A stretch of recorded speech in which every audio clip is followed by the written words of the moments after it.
보관법에 대해서 이제 설명을 하도록 하겠습니다.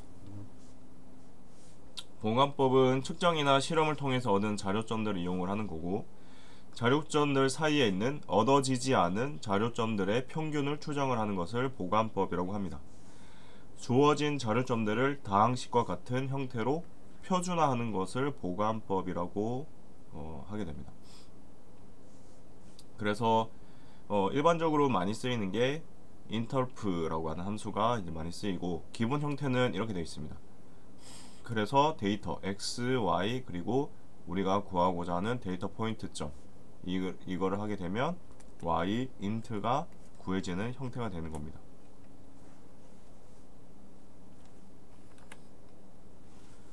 그래서 제가 이제 예제를 하나 이렇게 캡처를 해서 올려 놓았는데 한번 같이 해보도록 하겠습니다.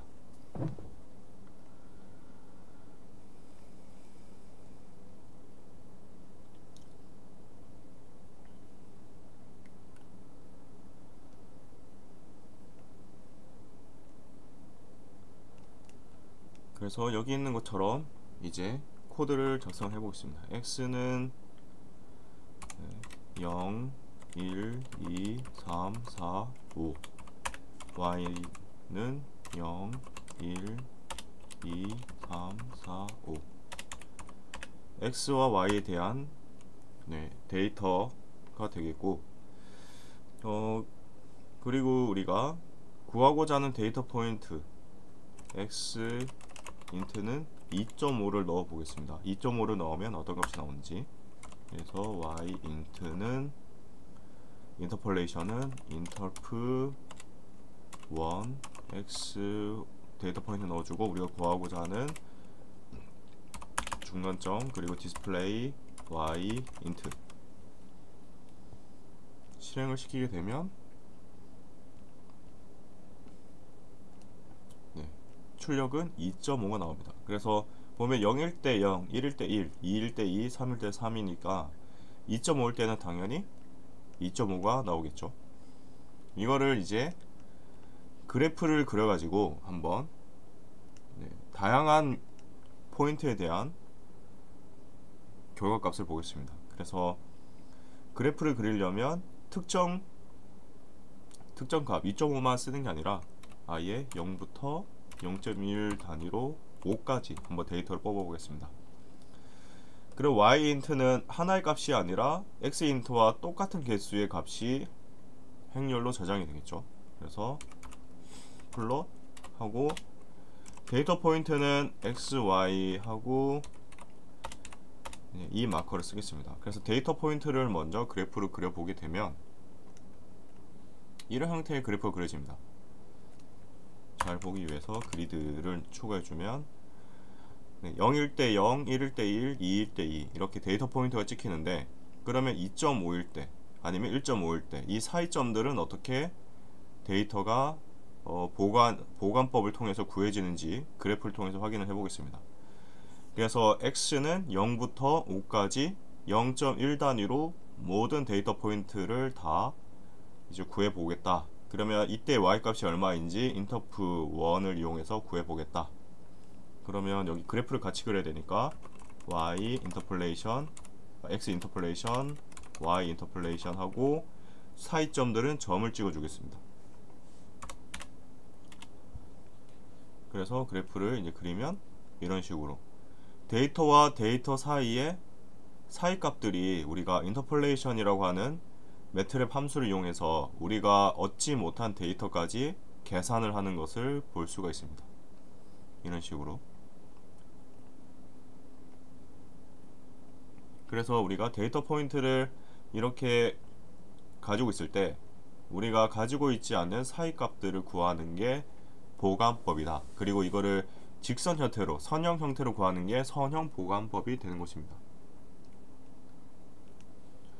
그리고 이제 두 번째 예제가 있는데 이건 예제는 넘어가고, 그 다음에 interp2 함수가 있습니다. 이거는 변수가 두 개일 때, 입력 변수가 아까는 x만 있었는데 이번에는 x, y 두 개가 있을 때 이제 보관을 해서 구하는 방법입니다.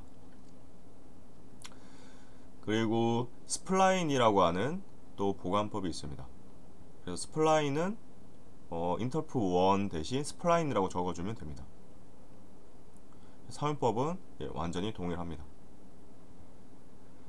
그래서 인터프 1이랑 스플라인이랑 비교하는 예제를 제가 추가로 이 캡처를 해서 강의 노트에 넣어 놨는데 이것도 같이 한번 해보도록 하겠습니다. 그래서 강의 노트에 있는 거를 그대로 이제 따라서 코딩을 해보겠습니다. 여기서는 이제 y 값을 조금 더 변화가 있도록 한번 넣어 보겠습니다. 단순히 직선 형태가 아니라 조금 복잡한 형태의 그래프가 그려질 수 있게끔. 그래서 이 상태에서 실행을 시키면 데이터 포인트가 이렇게 들쭉날쭉하게 되고, 인터프 1을 쓰게 되면 무조건 데이터 포인트와 데이터 포인트를 직선으로 있는 형태로 보관을 하게 됩니다. 그래서 파란색 점이 데이터 포인트인데 데이터 포인트 사이에 이 빨간색 점, 붉은색 점을 이제 이런 식으로 선형 보관을 하는 것을 볼 수 있습니다. 꺾이고 꺾이고 꺾이고. 그래서 두 개의 데이터 포인트가 있다면 그 데이터 포인트 사이에 사이점들은 다 이런 직선상에 존재하게끔 만들어주는 게 인터프 1입니다. 그러면 스플라인을 쓰게 되면 어떻게 되는지 보겠습니다. 스플라인을 쓰게 되면 이런 식으로 보관을 곡선, 조금 더 이제 부드러운 그래프로 이제 보관을 하게 됩니다. 그래서 아까는 첫 번째 데이터 포인트와 두 번째 데이터 포인트를 그냥 직선으로 이었다면 이번에는 이렇게 부드러운 곡선 형태로 계산을 해서 보관을 하게 됩니다. 그래서 보면은 이런 차이가 있습니다. 이 강의 노트에 있는 거를 이제 한번 직접 해보면 될 것 같습니다. 그 다음에 이제 수치 적분법이 있습니다. 수치 적분법은 뭐 여러 가지 방법이 있는데 적분의 가장 기본은 면적을 구한다라고 생각을 하시면 되겠습니다. 그래서 어떤 그래프가 있을 때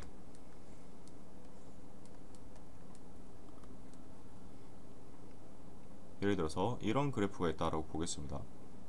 그럼 이걸 적분한다라는 거는, 적분이라고 하는 거는 이 그래프의 아래쪽 면적을 구한다가 적분의 의미가 되겠습니다.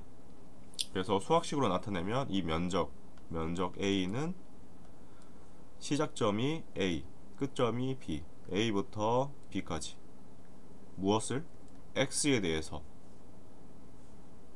이 그래프는 fx 그래프가 됩니다. y는 fx니까 fx 그래프가 돼서 fx를 a부터 b까지 적분한다. 즉 이 아래쪽 면적을 구한다 라는 뜻이 됩니다.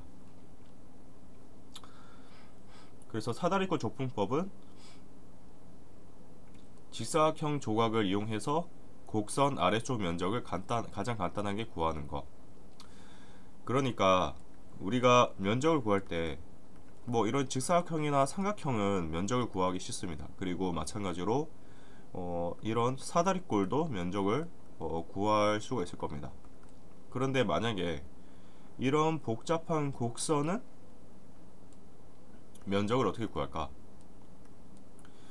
이거는 이제 이 곡선을 이렇게 조각조각 잘라서 면적을 구하게 됩니다. 그래서 보면은 예를 들어서 이런 곡선이 있다. 그러면 면적을 구할 때 이거를 구간을 이렇게 잘게 잘라서 이 면적 안에 있는 무수히 많은 사다리꼴 혹은 사각형의 면적을 다 더해서 이제 우리가 이 곡선 아래에 있는 면적을 계산하게 됩니다. 그래서 두 가지 방법이 있습니다. 가장 간단한 방법은 사각형을 이용하는 것. 곡선이 이렇게 있으면 사각형, 일단은 구간을 잘라야 됩니다. 구간을 이렇게 잘게 잘라주고 사각형을 구합니다.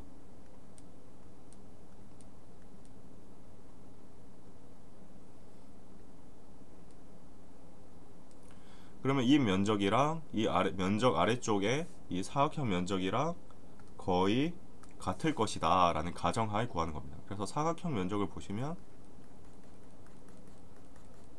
이게 이제 사각형의 면적이 됩니다. 그래서 구간을 잘게 잘라서 사각형의 면적을 다 더하는 거랑 이 원 아래쪽에 이 곡선 아래쪽의 면적이랑 거의 같을 것이다.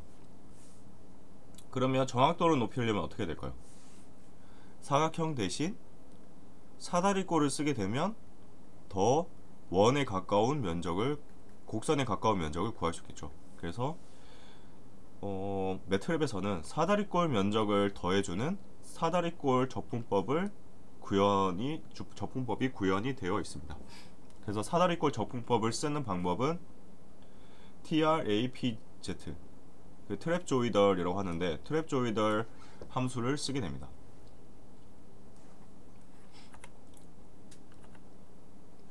그래서 예제를 보면은 이런 형태 사인 함수를 한번 적분을 하는 거를 해보겠습니다. 그러면 이 함수의 이제 면적을 구해 볼 건데, 면적을 구하려면 먼저 면적을 구하고자 하는 이 구간, x축 구간을 정의를 해주고 그 다음에 그것에 대한 y 값을 계산을 해줍니다. 그러면 이런 그래프를 일단 플롯을 써가지고 그래프를 먼저 확인을 하고 그 다음에 이 그래프 아래쪽에 있는 면적은 트랩조이덜 함수를 써서 x, y를 각각 넣어주면 그것에 대한 면적이 이런 식으로 계산이 되는 것을 확인할 수 있습니다. 그래서 이 면적은 이 삼각함수의 아래쪽 면적이 되는 것입니다. 그러면 조금 더 단순한 함수를 한번 써보겠습니다. 제일 단순한 함수는 이제 직선 함수가 되겠죠. 그래서 x는 0부터 0.1 단위로 2까지 커지는 걸 해보겠습니다. y는 x 그래프, x랑 같다 해주고, 그러면 이거 플러스를 해보겠습니다. x, y. 그리고 저장을 해주고 실행을 하게 되면 이런 식으로 0부터 2까지 이렇게 증가하는 직선 그래프가 나오는데, 보면 x가 0일 때 y도 0이고 x가 2일 때 y도 2입니다. 그럼 이 면적이 어떻게 될까요? 삼각형의 면적이니까 이 사각형의 면적의 반이 되겠죠. 이 사각형의 면적이 2 곱하기 2, 4니까 이 삼각형의 면적은 2가 되겠죠. 그러면 적분을 했을 때 진짜 2라는 값이 나오는지 확인해 보겠습니다. 트랩조이덜 x, y 실행을 하게 되면 2라는 값이 출력이 되는 걸 확인할 수 있습니다. 그러면 이거를 1까지 해보겠습니다. 1까지 하게 되면 이 사각형의 면적이 1이죠. 그럼 이 사각형의 면적은 0.5가 나와야 되겠죠. 그러면 그 결과값이 0.5가 나오는 것도 확인할 수 있습니다. 그래서 우리가 적분을 할 때 쓸 수 있는 이 사다리꼴 적분법 함수 어떻게 되어 있는지, 어떻게 사용하는지 이제 설명을 했습니다. 그 다음에 이제 쿼드 함수가 있는데 이거는 넘어가도록 하겠습니다. 그리고 심볼릭도 있는데 이것도 넘어가고, 그 다음에 수치 미분법이 있는데 이것도 넘어가도록 하겠습니다. 네, 그러면 이어서 내용 설명하겠습니다. 그 다음 내용은 이제 자세한 그 수치 해석 기법에 대한 이제 자세한 설명을 이제 하나씩 할 건데, 선형 시스템의 풀이라는 부분부터 설명하겠습니다. 그래서 이전 시간에는 매트랩에 구현된 내장 함수로 간편하게 우리가 수치 해석을 할 수 있는 방법을 설명했다면, 수치 해석 기법을 활용할 수 있는 방법을 설명했다면, 이번에는 그 내장 함수가 어떤 원리를 가지고 작동을 하는지에 대한 설명을 하는 부분입니다. 그리고 강의 노트 챕터를 보면은 교재 챕터에서 이제 1번, 2번, 그 다음에 3번은 건너뛰었습니다. 3번 건너뛰고 4번부터 바로 시작을 하겠습니다. 그래서 이번 챕터는 선형 시스템의 풀이, 그래서 선형 방정식, 행렬 연산 이런 내용으로 설명을 하겠습니다. 그리고 본 그 선형 그 수치 해석 강의는 총 9시수 강의이기 때문에 네, 그래서 그 9시수 맞춰가지고 이제 내용을 진행을 하도록 하겠습니다. 그래서 학습 목표는 선형 시스템의 기초를 익히고 해를 구할 수 있다. 행렬의 성질과 연산에 대한 기초를 익히고 응용할 수 있다. 이렇게 되어 있고, 그리고 가우스 소거법을 이용하여 간편하고 안정적으로 선형 방정식을 풀 수 있다.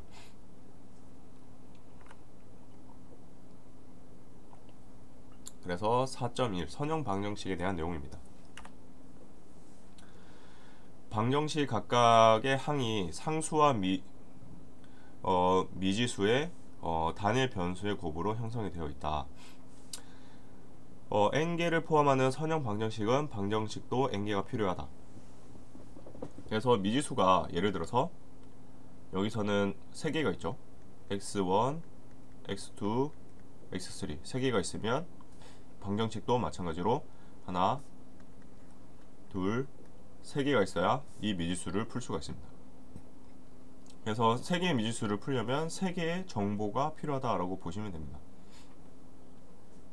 그래서 미지수가 n개이면 선형 방정식도 n개가 필요하다. 그래서 이거를 이제 풀이할 수 있는 방법은 이전 시간에도 봤던 방법 그대로 가감법, 대입법, 등치법 중에 하나를 이용하면 되는데, 보통은 이제 가감법 같은 거를 많이 쓰게 됩니다.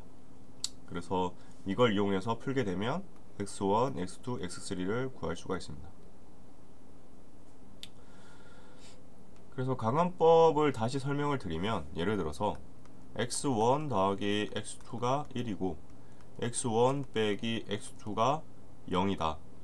그러면 이 두 개 중에 하나를 먼저 구해야 됩니다. 그러면 가감법은 이제 소구할 수 있는 거를 먼저 선택을 해야 되는데, 보시면 1번식과 2번식을 더하게 되면 어떻게 되죠? x2가 소거가 되죠. 그러면 x1은 2배가 되죠. 이 x1이 1 더하기 0 해서 1이 됩니다. 그러면 x1이 0.5가 되죠. 그러면 이거를 1번식이 그대로 넣게 됩니다. 그러면 0.5 더하기 x2가 1이 되니까 x2는 0.5라는 결과를 얻을 수 있죠. 이런 식으로 이제 답을 구하는데, 이거는 방정식이 3개일 때, 연립 방정식이 3개일 때도 마찬가지로 순차적으로 하나씩 소거하면서 구하면 됩니다. 그래서 이거를 이제 연립 방정식을 행렬식으로 나타낼 수 있는데, A 행렬을 먼저 어떻게 생성을 하냐면, A 행렬은 이 항에 앞에 곱해져 있는 수를 이제 하나씩 적어주면 됩니다. 1번식은 1행, 2번식은 2행, 3번식은 3행에 적어주면 됩니다. 그래서 3, 1, 2, 3, 1, 2 이렇게 적어주고, 마이너스 1, 마이너스 2, 1, 마이너스 1, 마이너스 2, 1, 2, 3, 마이너스 2, 2, 3, 마이너스 2 이렇게 적어주면 됩니다. 그리고 상수 벡터는 맨 오른쪽에 있는 상수항에 있는 값을 나란히 벡터로 적어주면 됩니다. 그래서 마이너스 4, 마이너스 2, 5. 그리고 이 답을 구했으니까 답은 또 이렇게 정리할 수 있습니다. 1, 마이너스 1, 마이너스 3. 그럼 어떤 관계가 존재하냐? AX는 C라는 결과와 동일한 식을 얻을 수가 있습니다. 그래서 정리를 하면, 연립 방정식을 이용해서 행렬 방정식을 구하게 됩니다.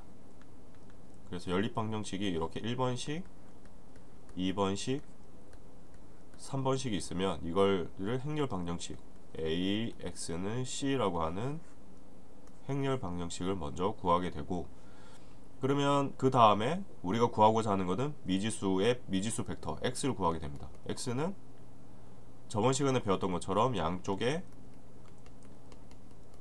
역행렬을 곱하게 되고, 역행렬을 곱하게 되면 이 부분은 단위 행렬이 되고, 단위 행렬 곱하기 어떤 거는 그 자기 자신이 되기 때문에 x만 남게 됩니다. 이런 식으로 수치해석 기법을 이용해서 연립방정식의 해를 구할 수가 있습니다. 그래서 보면은 이걸 일반식으로 나타내면 a는 이런 식으로 나타낼 수 있습니다. 1행 1열에 위치한 거는 a11, 그 다음에 1행 n열에 있는 거는 a1n 이런 식으로. 그래서 총 가로 n개, 세로 n개, n by n 매트릭스일 경우에 이런 식으로 일반식으로 나타낼 수 있습니다. 그리고 그러면 총 미지수가 n개이기 때문에 상수 벡터도 요소수가 n개가 됩니다. 그리고 미지수도 마찬가지로 n개가 됩니다. 그래서 x1, x2, x3, 점점점, xn 이렇게 됩니다.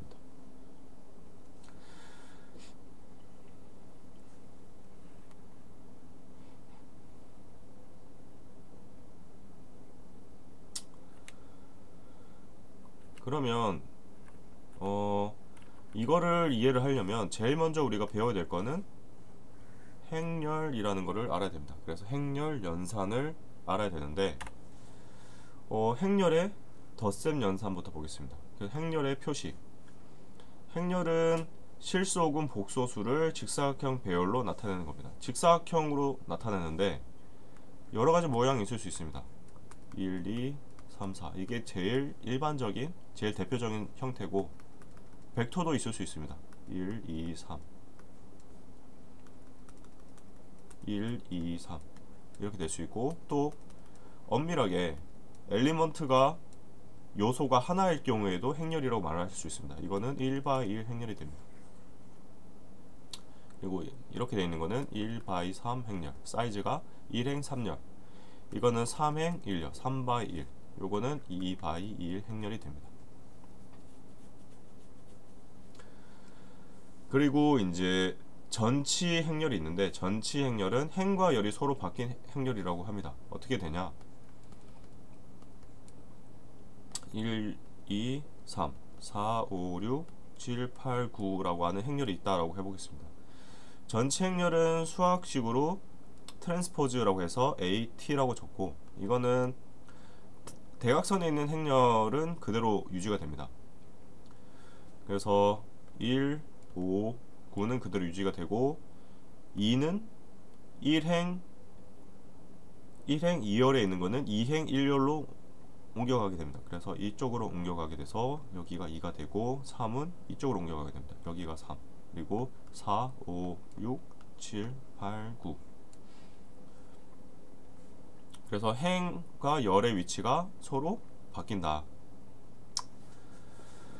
이렇게 이해를 하시면 됩니다. 그러면 벡터를 예제로 들어보겠습니다. 벡터는 1, 2, 3입니다. 그러면 이거를 트랜스포즈 전치 행렬을 구하게 되면 1, 2, 3 이렇게 됩니다. 행이 열이 행으로 바뀌게 됩니다.